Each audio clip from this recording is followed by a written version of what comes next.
Show with Christine Blakely. And Adrian Childs, and Something for the Ladies. As well as me. I was just thinking that. Millions of us watched him as one half of Starsky and Hutch. But 55,000 people wrote in demanding we shouldn't watch him in Jerry Springer, the opera. David Soul is with us. Jimmy Springer? Jerry Springer. Oh, Jerry. I thought you said Jimmy. Yeah, that's another opera. That's a very yeah. distinct diction. That even got more calls. So what was it like to be embroiled in that controversy then? Is that... Well, it was somebody else's take on the show. I was very proud to be part of it. I thought it was brilliantly done, conceived and executed. Had it not been, I probably wouldn't have done it. Right. But it had a real statement, you know, about how a lot of these shows particularly started with Jerry Springer, the reality television type of thing, you know, and how television exploits people. Yeah. Without really concerning themselves about the welfare of the person that they're exploiting. You've got the one show down to a T. Yeah, you have indeed. We knew what you were getting at there. Yeah. Rather cruel. I know. It's not just David, of course, and she's sitting here because she's very excited because she's sitting alongside David Soul. We're about to take her out and hang her Are out. you, David? We're talking about Carol Kirkwood, of I course. came to England for the rain, but I mean, this is ridiculous. I know. We all blame poor Carol. But it is going to get better this weekend. Yeah. Do you get letters of complaint? Do All people the blame time. you? Do they shoot the messenger? They do, and the most common thing I get asked is, what are you going to do about it? When What are you going to do about it? Yeah, Carol. Nothing. Somebody, you're always smiling, even when it's bad news. What's wrong with that, Adrian? Well, because you're imparting bad news, you're going to be rained off your camping trip. You can't smile at people. Didn't I hear recently that the BBC had asked their weather people to sort of put a nice spin on the weather, regardless of what was out there? Absolutely not, David. You No. must have been talking about another channel. Of course. However the weekend is for you this weekend, it won't be as eventful as last weekend was for a 21-year-old man, Zubi Udezwe. At 6:09 p.m. last Saturday, he was minding his own business, getting off a train in Bournemouth. At 6:10 p.m, 1 minute later, this, horrifyingly, was the scene. Yes, that is an armed copper pointing a gun straight at him. Very serious case of mistaken identity. A man roughly answering Zubi's description had been seen waving a replica firearm about in Basingstoke. Unfortunately for all concerned, the police thought Zubi was their man. We can talk to Zubi now. Just talk us through it. You got off the train, Zubi, and what happened next? I got off the train. I heard someone say my name. I turned and saw two of my friends standing on the platform. I went over and greeted one of my friends. Just as I was about to start a conversation with them, I heard loads of policemen shouting. I heard them say, "Don't move, armed police." I was told to put my hands above my head, get down on my knees, lie down flat, put my arms out, and then in front of me, which is where they were handcuffed. And all of this happened extremely quickly.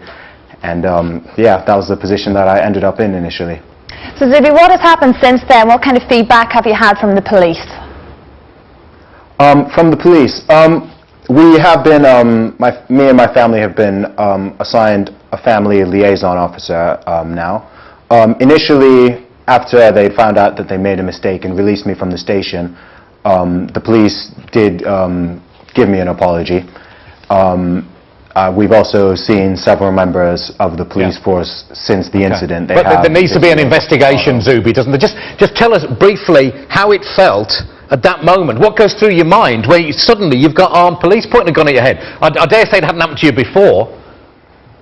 No, it's never happened to me in my life. It was a crazy experience. I felt so many mixed emotions all coming at one time. I felt seriously confused because I had no idea what was happening or why it was happening. I felt fear, obviously, because I had 4 or 5 guns pointed at me initially. Not just pistols, but also some submachine guns. And as I said, this is something I've never experienced. And I also felt a slight bit of embarrassment. Okay, Zubi, listen, thanks very much for sharing that with us. I hope you get over it soon and we get some joy from any inquiry that happened. Thanks very much. David Cameron has said this week we're in danger of becoming a society where nobody will tell the truth anymore about what is good, bad, right and wrong. He said problems like obesity, poverty and drug abuse were often the result of the choices people make. And yet, he says, we talk about them like they're purely external events, like plague or bad weather or some such. Makes an interesting point. And to thrash it out, here on The One Show, we put together two people never accused of sitting on the fence, Calvin McKenzie and Jermaine Greer. Put them together with two people who might be accused of being the authors of their own misfortunes. One, to put it bluntly, too poor, and another, frankly, rather too fat. Our first case study is Helen Austin. She believes gastric bands, which can cost £8,000, should be free on the NHS. Being large or being small is a matter of personal responsibility. Yeah. You want these gastric bands to go on the NHS, don't you? Yes. Why on earth should I pay my good money because you won't stop eating donuts? Well, why should I pay my money to help people give up smoking?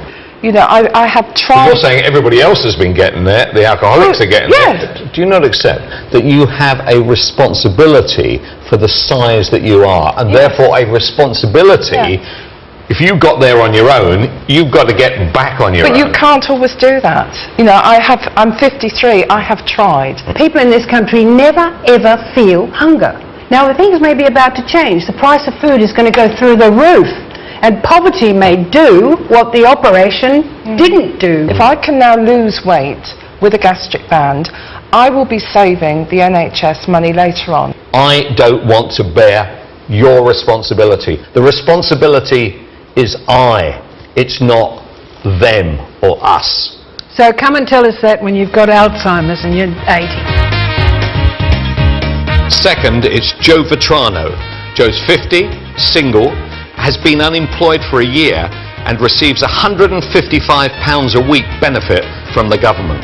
You say you need another £150 a week, taking your money up to £305 a week to survive. Why is that? I'm paying around £145 a week rent, and probably I need another £100 just to live, just go around looking for work. Let me ask you this. You're an antique restorer, aren't you, by trade? I tried. I went to Fulham Road, I went to Kings Road, I went Portobello. There's no antique dealers anymore. Well, why don't you just go and stack shelves during the night, 12-hour shifts at Tesco's? You make yourself I did £70, £80 already. a night. I put my CVs, I can get any job there, and they never replied me. But Joe, I haven't been a writer all my life. Most of the time I had to have a day job. I had to teach. Teaching is exhausting. And then when I wanted to write, I wrote at home. And if people didn't like what I wrote, that was it. I got nowhere. But you keep on working. Joe, you keep on working. You don't. That's what difference? But look, if they gave you that £300, my guess is that it would sap your energy even further, because you'd have less incentive to actually get out of the hole that you're in. You're going to have to climb at some point. Do you feel responsible for your life, or do you think that it's all our responsibility to look after you? I'm trying my best. I do want to work. It's not. It takes time. It's not easy. I am puzzled that we are writing a cheque on the state every month for Joe. And are there lots of Joes out there? And why shouldn't they take responsibility for themselves and get off the payroll of the state? Thank you very much. Cheers, matey. Okay, thank you Nice to very meet you.